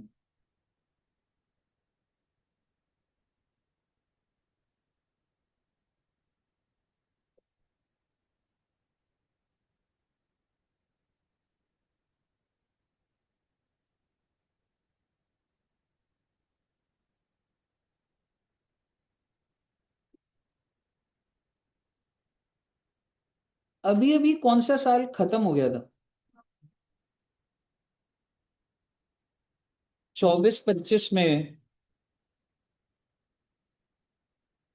आपने 44AD लिया था, बहुत अच्छी बात। 24-25 में आपने 44AD लिया था, और अगर 44AD लिया था तो कह सकता हूं जो भी आपका टर्नओवर है उस पे या तो 8% गया, और सरकार भी खुश है कि बढ़िया। 25-26 में आप एलिजिबल तो हो, यानी कि आपका टर्नओवर किस लिमिट के अंदर अंदर है? 2 करोड़। यानी कि मैं लिख रहा हूं आप एलिजिबल तो हो, लेकिन अच्छा इधर भी ऐसे लिख देता हूं that you are eligible, और आपने 44AD लिया। So because that's an optional scheme, समझ रहे हो? तो हमने इस साल में तो लिया था, 25-26 में आप एलिजिबल थे, पर आपने 44AD नहीं ली। इसका मतलब 25-26 में आपको क्या इम्पैक्ट होगा आपको मालूम है? ऑडिट करवाऊंगा अब आपसे। चलो पहले ऐसे सुनना, अगर आप सरकार की स्कीम नहीं ले रहे ना तो सरकार नाराज होगी, नाराज होगी तो कुछ ना कुछ तो पनिश करेगी। तो सबसे पहली पनिशमेंट जो आप समझोगे वो ये है कि अब तुम्हें बुक्स ऑफ अकाउंट्स तो मेंटेन करनी पड़ेगी, और आगे सुन लो, ऑडिट भी कराओगे तुम अब। हाँ जी, अगर तुमने मेरी स्कीम नहीं ली, ठीक है, तो आपको बुक्स ऑफ अकाउंट्स भी मेंटेन करनी है, और आपको ऑडिट। सुनिएगा, सभी के लिए, and not just in this year. और मैं तुम्हें आगे के 5 साल इस स्कीम में आने नहीं दूंगा। ये साल में तो तुमने खुद मना करा, आगे के 5 अब मैं नहीं आने दूंगा। जिस भी साल तुमने अगर मेरी स्कीम नहीं ली, उस साल तो तुम खुद ही बाहर हो रहे हो, और खुद ही बाहर हो रहे हो तो बुक्स भी बनेंगी और ऑडिट भी होगा। आगे के 5 साल भी अभी एंट्री नहीं है आपकी स्कीम में, यानी कि 26 27, 27 28, 28 29, 29 30, 30 31, assessee cannot opt for 44 AD। Books of accounts in सारे साल में बनाओगे, ऑडिट भी कराओ, अगर आपने मेरी बात ही नहीं मानी तो। And this is just for 44 AD। अगर आप एक प्रोफेशनल हो और अगर आपने नहीं मानी तो मैं सिर्फ उसी साल में ही बोलूंगा। समझ रहे हो? कोई बात नहीं, धीरे धीरे एब्जॉर्ब करेंगे। आपको ये समझ आया बच्चे? ठीक है, ये बड़ा टेक्निकल तरीके से लिखा होता है। ठीक है, तो ये एग्जांपल जरूर हम नोट करेंगे कि 44 AD जो है सबसेक्शन 4 होता है बच्चे, और वो ये कहता है कि अगर आप देखो, इसमें ऐसा नहीं है, अगर आपने पहले से ले रखी है ना, स्कीम चल रही है, ये तब है कि मैं बाहर ना जाने दूं। तो इसलिए मैंने क्या करा कि पहले आप इस स्कीम में थे, स्कीम ले ली ना आपने एक बार, अब बाहर बन जाइए आप, अनलेस आपका टर्नओवर खुद एक्सीड हो जाए, वो अलग बात है। मैं ये थोड़ा ना कह रहा हूं कि टर्नओवर बढ़ गया तो अब नहीं आने दूंगा आपको। आप अपनी मर्जी से अगर बाहर गए, आप एलिजिबल थे और आप बाहर हो गए, तो बेटे यहां तो जाओगे जाओगे, ये साल में भी बाहर। कई साल क्लियर है यहां तक? अगर आपको यहां तक क्लियर है तो अब आपको और अच्छी लगेगी बात। 44 AD के अंदर मैंने डेटा बोल दिया, एक बार देखना बच्चे। 44 AD अब 2 मिनट में हो जाएगा। कितनी लिमिट है? वहां पे थी 2 करोड़। कितनी इनकम मानी जाएगी? सर बैंक में लेंगे तो कुछ है, कुछ नहीं है इसमें। Resident individual partnership but not LLP, same बात हो गई। 50% of the turnover, same as above. क्या लिखा है? कोई ऐसा वो नहीं है, 50% ऑफ द टर्नओवर। क्या कोई डिडक्शन मिलेगी? यहां मिली थी? नहीं मिलेगी। डिडक्शन की तो बात हुई थी। 30 to 36 यहां मिल रही थी? नहीं मिल रही थी, यहां भी नहीं मिलेगी। सैलरी इंटरेस्ट मिला था? नहीं मिलेगा, यहां भी नहीं मिला था, यहां भी नहीं मिलेगा। एडवांस टैक्स की एक इंस्टॉलमेंट और आपका 44 AD सारा डन हो। कहिए, समझ आ रहा है बच्चे? अब टाइम आ गया कि मैं आपको वो कुछ लोगों के लिए, बिजनेसमैन के लिए लिमिट क्या हो जाएगी। बहुत अच्छा अमाउंट है भाई।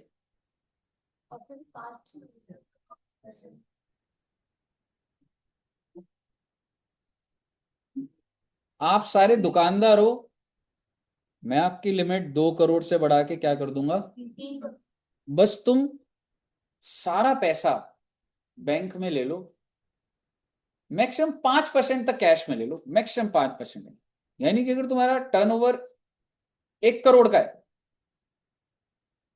तो मैं कहना चाह रहा हूं 95 लाख बैंक में ले लो ना, तो तुम्हारे लिए लिमिट 2 करोड़ की नहीं होगी, 3 crore.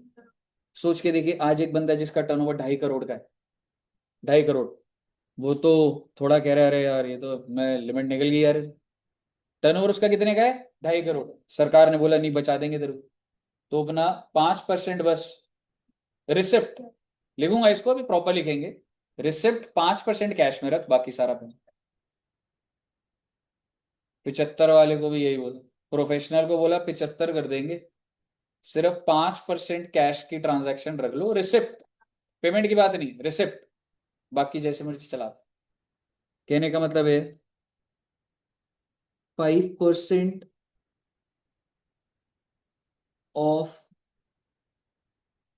Total receipt can be in cash. Can भी नहीं लिखना चाहिए, शुड बी इन कैश।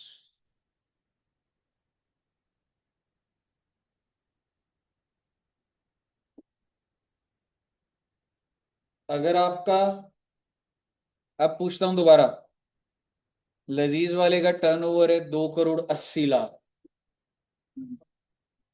ये थोड़ा विंडो खोल लो, चाहे गर्मी लग रही है, स्मेल आ रही है।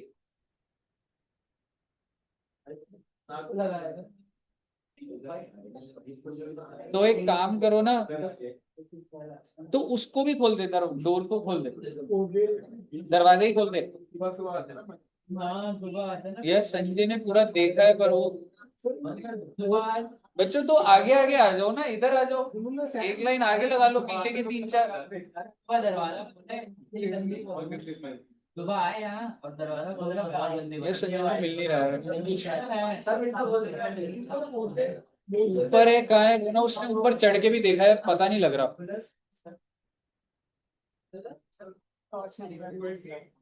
अच्छा, मैं इसका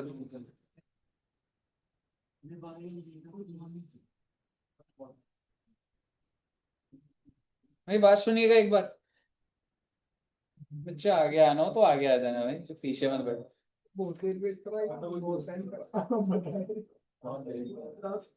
चलिए एक बात समझिएगा,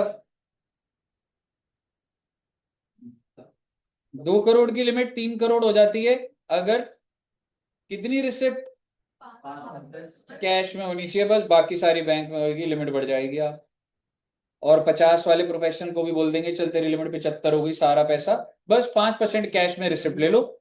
रिसिप्ट कीवर्ड है बेटे, ठीक है। और कैश में ये तो आपको बताइए, ऐसा तो होगा नहीं कि बैंक का 5% बोल देगा, ठीक है। यहाँ तक क्लियर है। 5% total 5% cash 5% in cash if you have a turnover of, let suppose अगर आपका टर्नओवर 2 करोड़ 90 लाख है, आपसे पूछ रहे भैया जी हमें प्रिजम्पटिव में रहना है, बता दो ना कितना कैश में ले सकता है, बस 2 करोड़ 90 का 5%, उससे ज्यादा ले लिया you are out of presumptive, because 2 crore की लिमिट एक्सीड हो रही है।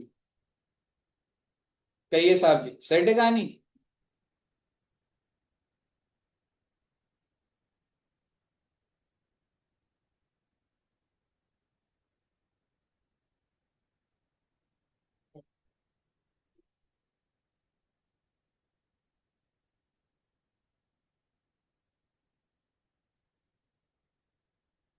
ओह 44 यही कराना होगा। अभी बात हुई बेटे, एक और लिंकिंग चलेगी अभी। 44 ए ही नहीं हुआ अभी, अगर मैं आपको बोलूं एडी पूरा हो गया, एडी ए हो गया, ए ही नहीं करा अभी हमने। लेकिन आइए एक बार 44 ए बी में, 44 ए बी क्या है बच्चे, टैक्स ऑडिट। अगर आप बिजनेस कर रहे हैं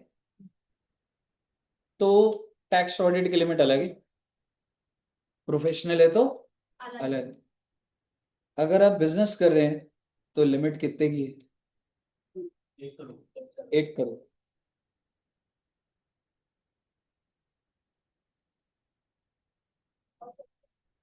छोड़ो ना बेटे उसको।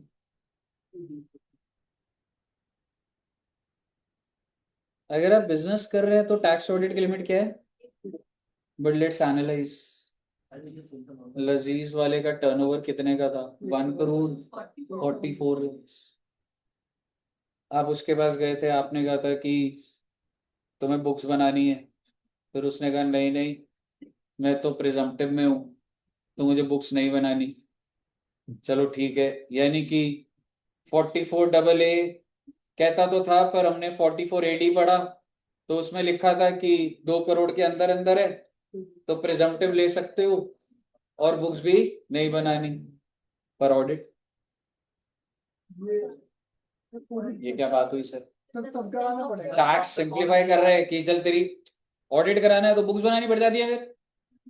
तब है ना, जब वो परसेंट नहीं ले रहे हैं, ऑडिट तो तब कराना पड़ेगा। एग्जैक्टली इस पे ये है, although the limit is 1 crore, लेकिन आपको टैक्स ऑडिट नहीं करानी होगी अगर आपने प्रिजम्पटिव ले लिया, बिकॉज दैट विल नॉट। पहले के टाइम पे 6 साल पहले क्या था, यहाँ पे भी 1 करोड़ था और प्रिजम्पटिव भी 1 करोड़ होता था। प्रिजम्पटिव ना रियल सेक्शन है, इसलिए वो आप देख रहे हो लेटेस्ट आपको लिमिट्स लग रही होंगी। पहले के जमाने में क्या था, जमाना नहीं मतलब 5-6 साल पहले, टैक्स ऑडिट की लिमिट 1 करोड़, प्रिजम्पटिव भी 1 करोड़, तो अपने आप होता था वहां एक्सीड हो गया तो ऑडिट भी करा ले भाई। अब नहीं हो रहा वो, प्रिजम्पटिव की लिमिट हो गई 2 करोड़, तो अगर उसका 1.5 करोड़ का टर्नओवर है तो ही इज इन प्रिजम्पटिव, पर उसको कंफ्यूजन है कि ऑडिट के हिसाब से तो करानी है। If the assessee opts for presumptive taxation he is relieved from, clear है?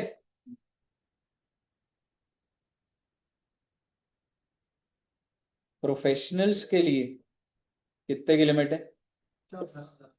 ये तो फिर भी अलाइंड सी लग रही। एक बार के लिए एक्सटेंडेड लिमिट भूल जाओ ना एक बार। अगर आप एक प्रोफेशनल है और आपका 60 लाख का टर्नओवर है, क्या आपको ऑडिट करानी है? एक बार फिर से बोलता हूं, आप एक प्रोफेशनल है, 60 लाख टर्नओवर, 44 एडीए ले पाओगे आप? नहीं, 44 एडीए नहीं ले पाओगे। एडीए नहीं ले रहे तो बुक्स भी चलेंगी ही और ऑडिट करानी होगी, करानी होगी, करानी होगी। लेकिन अगर आप ऐसे 60 लाख वाले हैं जो 5% ही सिर्फ कैश में लेते थे, तो प्रिजम्पटिव ले रहे होगे आप, अब ऑडिट करानी होगी? नहीं करानी होगी, क्योंकि भाई देखो प्रिजम्पटिव ले रहे हो तो क्वेश्चन मिल जाएगा आपको, बुक से भी बाहर हो और ऑडिट से भी।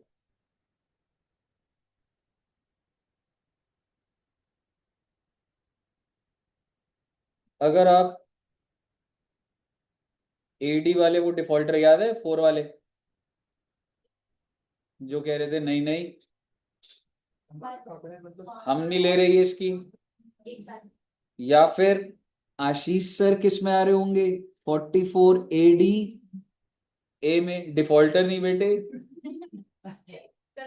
ये आपके मन में पहले से ही भरा, बस बोल रहे हो, बस पॉइंट चाहे कोई चल रहा हो, डिफॉल्टर बोलना है आपने। बहुत दिनों से बोल नहीं मुझे सॉरी क्या बोल, मैं तो सिर्फ सर को बताऊंगा, ठीक है? खुद कहने में टैक्स चोरी करता हूँ। अच्छा ऐसा तो कभी नहीं होता हाँ, टैक्स दे, चोरी नहीं करता डिफॉल्टर बोल रहा है आशीष। आशीष सर ये 1 मिनट की क्लिप आपके पास आएगी, तो हाँ, जिसमें कह रहे हैं डिफॉल्टर टैक्स की चोरी, उसमें से आ रही। भाई तुम्हारी ना हालत खराब हो रही है, आगे आ जाओ प्लीज, सही में कह रहा हूँ, क्यों बैठ रहे हो पीछे? आगे नहीं पूछूंगा कोई क्वेश्चन यार, आगे बैठ जाओ भाई, ठीक है?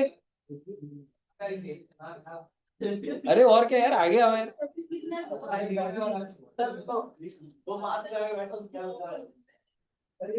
क्या वो ये तो ढूंढने निकल पड़े जो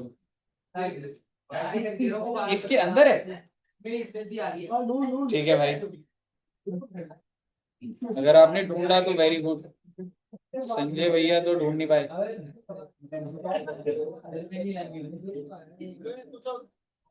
चूहा तो नहीं उसके अंदर भरा होगा। उसी की तो बात चल रही है तब से, आप अभी कनेक्ट कर पाया।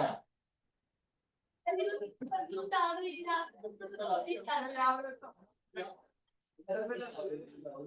हाँ यार, पर थोड़ा आगे आ जाना यार, मतलब समझ रहे हो? अच्छा परफ्यूम से हुआ है।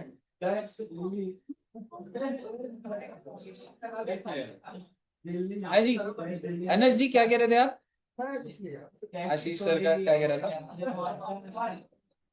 चलिए एक बार देखिएगा, मैंने आपको बहुत अच्छे से बता दिया था कि अगर आप एक प्रोफेशनल हो या अगर आप एक बिजनेसमैन हो और अगर आपने प्रिजम्पटिव नहीं लिया, बिकॉज अच्छा क्यों नहीं लेते आप? क्योंकि आपको लग रहा है नहीं नहीं मेरी तो इससे कम इनकम है, मेरी तो 8% नहीं है, मेरी तो 50 नहीं है।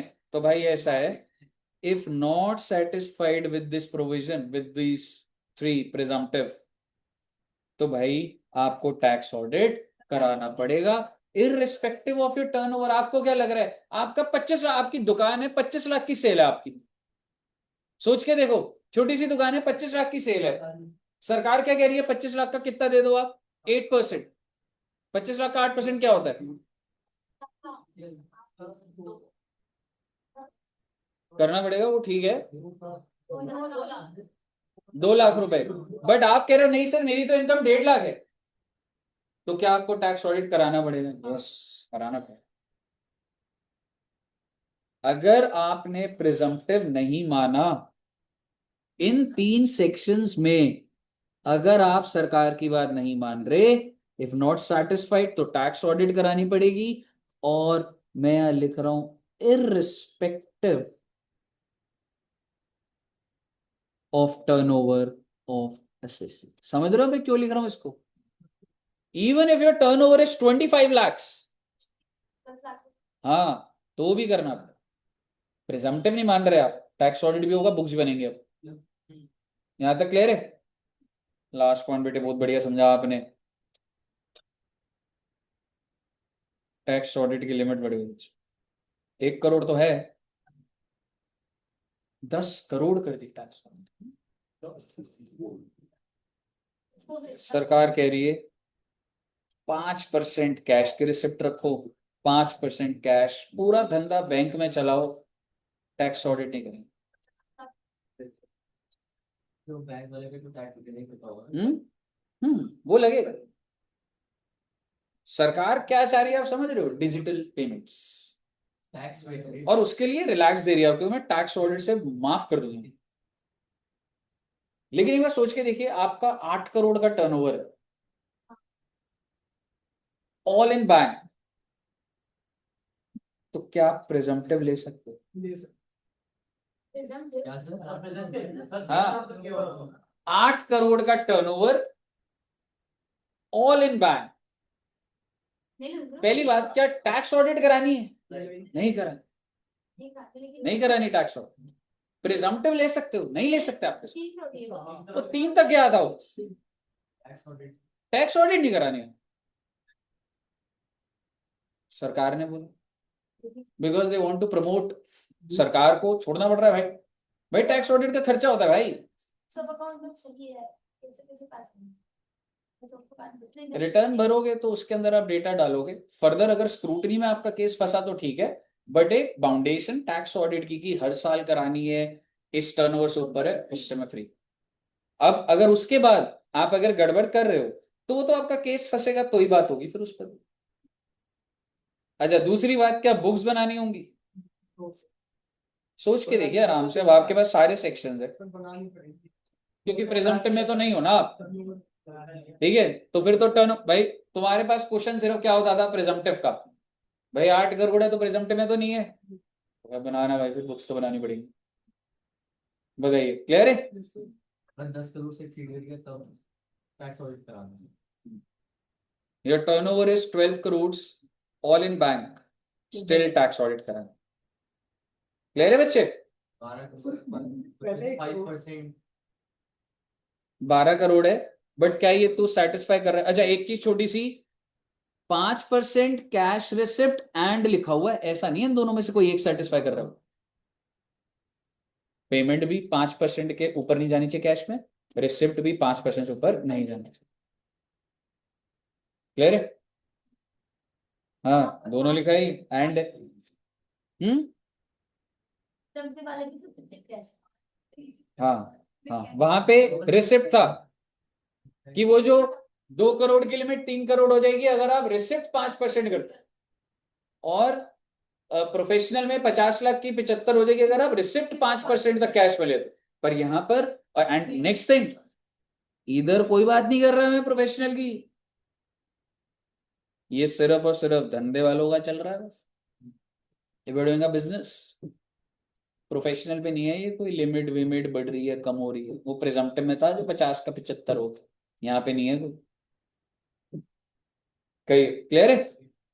हाँ जी। 10 करोड़ एक्सीड होगा तभी दोनों चीज देखनी 5%। अगर 9 करोड़ है और ये 6% कैश ऑडिट नहीं कराना फिर। कराना है और नो, वो है ना ये ये लिमिट तब लगेगी, ये लिमिट आपका बेनिफिट तब होगा जब तेरा अप टू 5% ही होगा कैश में।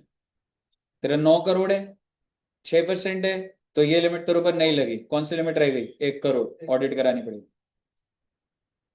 मतलब दोनों लिमिट्स है ना, ये 1 करोड़ की और पैसे। हाँ, तो 6-6 बोल रहा है ना वो, सिर्फ 6-5 मान ले तो भी तो आपने कंडीशन फुलफिल नहीं करी। समझ रहे? दोनों 5% के अंदर होनी होगी तो ही 10 करोड़ का बेनिफिट मिलेगा आपको लिमिट का। बताइए, क्लियर है?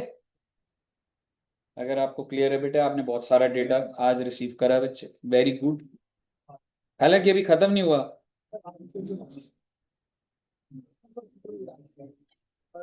अभी तो 12 मिनट है।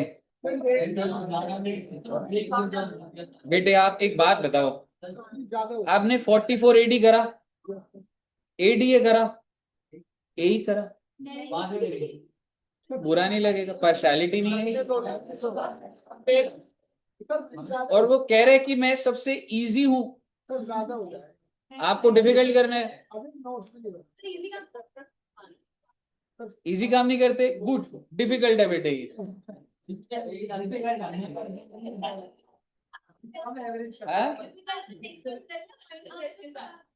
नेक्स्ट क्लास अभी स्टार्ट कर देते बेटे, रिकॉर्डिंग ऑफ करके दोबारा ऑन कर देता हूँ, दोबारा नेक्स्ट क्लास स्टार्ट होगी। नहीं नहीं, वो तो मुझे पता है बॉडी क्लास होती है, ब्रेक नहीं देते ना। 5 मिनट में खत्म हो जाएगा। हो जाएगा फिर 1:30 बजे स्टार्ट कर देते हैं सर।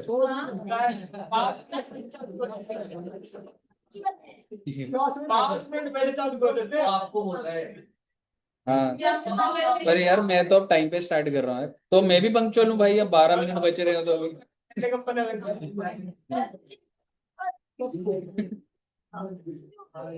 ठीक है, अच्छा आपको एक बात बताऊं, इंटेंट अभी आएगी तो उसका इफेक्ट होता है। 44 ए बच्चे, एडी में कितनी लिमिट थी, 2 करोड़, एडीए में 50 लाख, ए में 10 ट्रक्स, किराए पर या ओनर, ओनर, ओनर, ठीक है। If you are a owner of 10 और लेस, आपके लिए प्रिजम्पटिव है। If you are a owner of 11 trucks, presumptive. और ऐसा नहीं है साल के एंड में आपके पास 12 ट्रक थी, 2 बेच दिया आपने। अगर पूरे साल में एक भी दिन अगर 11 ट्रक हो गई, आप प्रिजम्पटिव से बाहर हो। If you are owner of 11 trucks any day in the previous year, तो आप प्रिजम्पटिव से बाहर हो। That's rental. टेम्परेरी पोजीशन क्या होता है, चला लो आप 5 ट्रक और चला लो, लेकिन किराए पे होनी चाहिए वो। प्रिजम्पटिव में आने के लिए आपको ओनर देखा जाता है। पहले बताइए 44 ए में समझ आया 10 ट्रक का, आगे सुनिएगा। Any SSC owning not more than during any time during the. अब आपके जो ट्रक्स होते हैं वो 2, इसमें ना ऐसा नहीं है, आपका अमाउंट नहीं आएगा, इसमें ये कहेगा कि ये बताओ ट्रक हैवी ट्रक है या अदर देन हैवी। और हैवी ट्रक है तो कुछ पर ट्रक की इनकम निकलेगी टन के हिसाब से, और अगर अदर देन हैवी है तो कुछ निकले। आराम से देखते हैं। अगर ट्रक हैवी ट्रक है, अरे सर अब ये हमें कैसे पता लगेगा बेटे, अगर कोई 12,000 केजी से ऊपर यानी कि 12 टन से ऊपर की कैपेसिटी है, वेट होता है ट्रक का, परमिसिबल लोड होता है कि ये अलाउड है, इतने आप टन का सामान डाल सकते हैं, ठीक है। तो वो क्या है, हैवी ट्रक जो है ना वो है अबव 12 टन, 12 टन से ऊपर। अब इसमें और भी एनालिसिस होता है, खाली ट्रक या भरा हुआ ट्रक उतना नहीं जाना, अनलेडन ट्रक और ये होता है, लिखा हुआ पर ऐसा कुछ नहीं है। अगर तो ये हैवी वाला है, यानी कि मान लो ये जो ट्रक है एक ही ट्रक है और वो 25 टन कैपेसिटी है उसकी, 25 टन, तो वो हैवी होगा या अदर देन हैवी। अब उस पर आपको क्या करना है, 1,000 रुपए पर टन पर ट्रक पर मंथ। मतलब सर बेटे ये जो ट्रक है ना ये 25 टन वाला है, एक ट्रक है मेरे पास, प्रिजम्पटिव ले सकता हूं मैं, ले सकता हूं, एक ही ट्रक है, क्यों, क्योंकि 10 के अंदर हूं। इनकम क्या मानी जाएगी, 1,000 रुपए पर टन पर मंथ है ये। यानी कि अगर आप देखो इधर, अगर एक ही ट्रक है और ये है तो 25,000 रुपए इनकम मानी जा रही है, साल से मल्टीप्लाई कर दो ना, 3 लाख रुपए आपकी एक ट्रक से आपने इतना कमाया है। ये कोई टर्नओवर वन ओवर नहीं है, 3 लाख रुपए इस ट्रक से कमाते हो आप, पीजीबीपी इनकम है ये। और अगर ऐसी मेरे पास 5 ट्रक होती तो क्या मैं प्रेजम्पटिव ले सकता हूँ? हाँ ले सकता हूँ, और बस बेटे 5 से मल्टीप्लाई कर दूंगा ना। 15 लाख। तो ये फिक्स्ड है, 1000 रुपए। और अगर सर ये छोटा वाला होता और अदर देन हैवी, ना ना नॉट अलाउड कुछ नहीं है, लिखा ही नहीं हुआ इधर, ठीक है। अदर देन हैवी होता यानी कि 6 टन, 60 टन, 7500 रुपए पर मंथ पर ट्रक। यानी कि सपोज करो भाई के पास 5 हैवी वाले ट्रक थे, और मैं कह रहा हूं 4 ट्रक है। सर हैवी ट्रक से बड़ा तो अच्छा ट्रक भी देख के, अच्छा इतना इमेजिनेशन है बेटे, छोटा ट्रक है बेटे 6 टन। अब मुझे टन वन से कुछ नहीं लेना देना, मेरे को सिर्फ ये जानना था कि ये हैवी में आ रहा है या अदर देन हैवी में, अदर देन हैवी। अब अगर भाई ये वाला ट्रक है तो अगर एक की बात करूं 7500 इंटू, 12 लेकिन टोटल कितने ट्रक है? 4 4, तो कितना आ जाएगा? 7 एग्जाम्पल अच्छा बन गया। ऊपर वाली भी कैलकुलेशन कितनी आई थी? 15 लाख। 3 लाख इंटू 5 हो गया था। यानी कि भाई की पीजीबीपी इनकम क्या हो गई? आखिरी बात बच रही है और फिर खत्म है बेटे। सर आपने कहा नहीं आपकी बात है। मैंने नहीं बोला था सर, मैंने ये वाला जो ट्रक है वो तो आज ही खरीदा है सर, 4 ट्रक आज ही खरीदे हैं सर। ये तो स्टार्टिंग से चल रहा था इस साल का, लेकिन ये 4 आज खरीदे। आज क्या डेट है? 18 दिसंबर। अब क्या करूं? पूरे साल का टैक्स होगा। नहीं मतलब कितने महीने? ना ना ना, हो गया वो। हर जगह पे जो सीखा है वही मत लगाते रहो, नई बातें भी सीख। ये भैया कितने महीने का करूंगा? 4 महीने। सर दिसंबर के तो 12 दिन है, उससे कोई फर्क नहीं पड़ता। अगर पार्ट ऑफ द मंथ भी हुआ मैं उसको पूरा महीना काउंट करूँ। यानी कि अगर मैंने ये इधर ही कर दूं, डेवलप यहीं पे लिख दूं, ये 4 के 4 ट्रक जो है ना, these are acquired on 18th of December 25। इसका मतलब ये 4 ट्रक हैं, 7500 तो होगा, पर मंथ्स कितने लूंगा बच्चे? 4 मंथ्स। सर दिसंबर तो आधा है, उससे फर्क नहीं पड़ता, एक भी दिन अगर आप मालिक हैं तो लिया जाए। और एक चीज बोलूं, अगर मैंने जनवरी में बेच दिया तो फिर भाई जितने टाइम के लिए, आई मीन एक ये मंथ हो गया, जनवरी में जब भी बेचूंगा हाँ जनवरी का 2 महीने काउंट होंगे फिर। अभी मैं सोचिएगा, मैं ऐसे बनाता जा रहा हूं, ये सारा क्वेश्चन में एग्जीक्यूट होने वाला, ठीक है। अगर आप उस महीने में एक भी दिन मालिक हो गए, 1 मंथ काउंट होगा। अब से आज कोई है दिसंबर जनवरी ऐसे नहीं होगा 18 से 18 चल रहा है, ये सब नहीं चल रहा। दिसंबर में आप मालिक हो 1 मंथ, जनवरी 4 को बेच दिया आपने, जनवरी में कितने दिन मालिक हो? 3 दिन, 4 जो भी है 1 मंथ, अच्छा जिसमें महीने बेचा जितने महीने हैं, बिल्कुल। If you're owner in any month, एक दिन के लिए मालिक हो, पूरा महीना लिया जाए। मुद्दे की बात यह है कि ये 4 महीने हो गया, तो कितना आंसर आ रहा है बच्चे?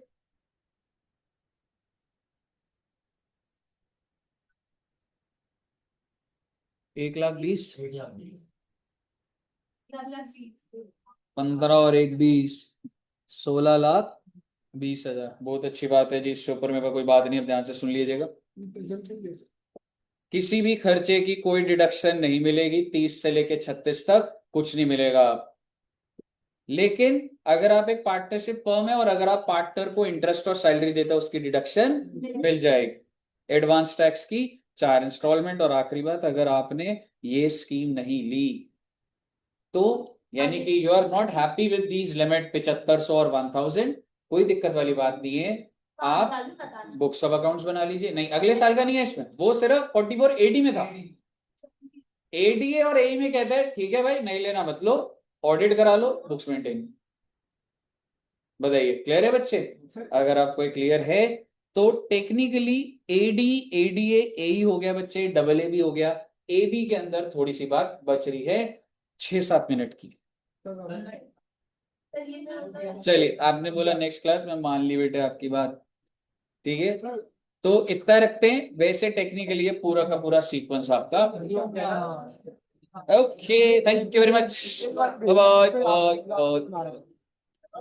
ये को मुझे भेज देना अभी भेजूंगा मैं, लिख तो रहे शाम तक।